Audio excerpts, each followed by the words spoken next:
All right, so chapter 2 of Truman, the dog, my furry foster family.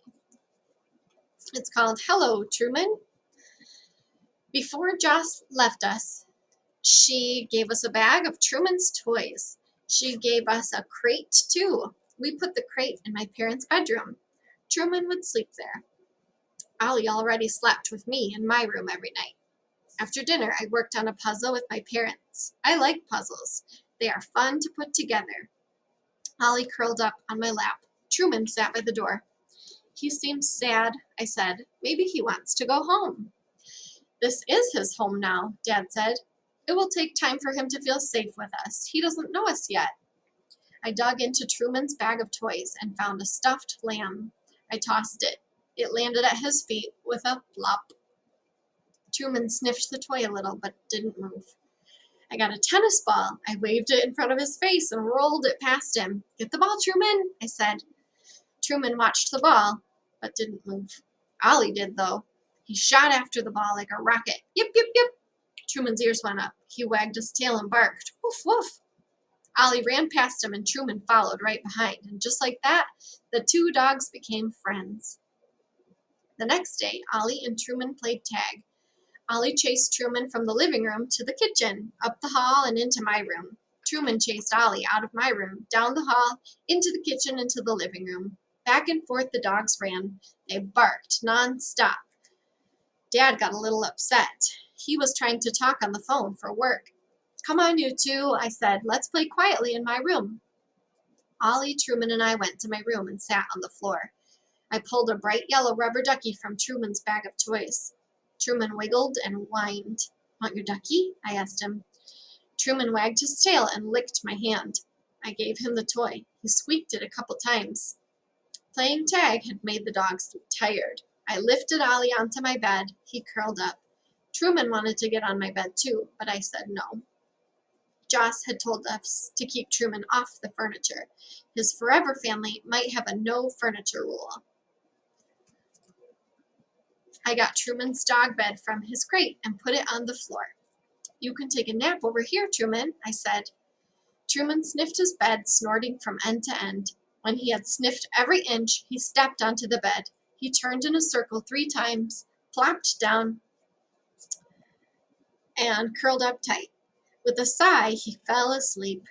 Good dog, I said. Ollie watched me tiptoe to the door. I put my fingers to my lips. Shh, I whispered. He stood and pawed at the air. He wanted to be picked up. I walked back to my bed and got him, then closed the door behind us. While Truman napped, I sat at the kitchen table with my sketchbook. It already had lots of Ollie drawings in it. Ollie in his alligator costume, Ollie chasing a ball, Ollie lying on his back with a big full belly. Now I started to draw Truman. I wanted a way to remember him after he found a forever home. I drew 3 pictures, one of him sitting, one of him with his rubber ducky, and one of him sleeping on his bed. Yip, yip, yip, Ollie barked and ran to the back door. Mom's home, I said. Mom walked into the kitchen with her book bag. Hello, Ollie, she said. Hi, Kata. How's Truman doing? So there's the pictures. She's drawing of Truman in her sketchbook.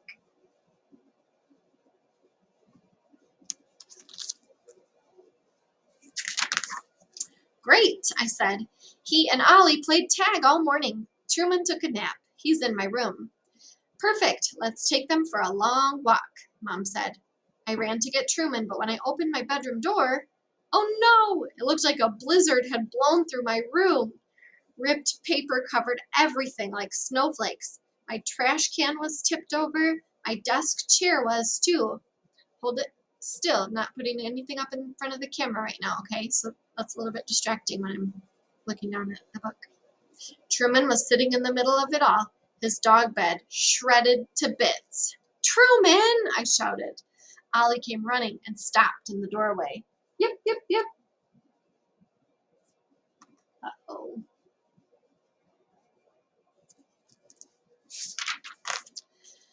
I don't always have the neatest bedroom. Mom usually has to tell me to clean up, but this was a disaster. Ollie looked at the mess Truman had made. Then he sneezed.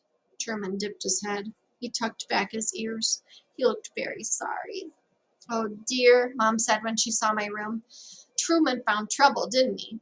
Yes, he did, I said. Ollie sneezed again and backed up into the hallway. I went over to Truman. I held his head in my hands. Did you think we forgot about you in here, huh? I asked. I'm so sorry. You're okay, Truman. Don't worry. Kata, I'll take the dogs for a walk, Mom said. You start cleaning your room. If you're still working on it when we get back, I'll help you finish. I nodded. Thanks, Mom. Ollie, time for a walk. You too, Truman, Mom called back, heading to the kitchen. Ollie followed Mom, and Truman followed Ollie. Mom and Dad had said that it would take time to learn how to foster pets. I sure learned a good lesson that day. Never leave a foster dog alone in your room. So,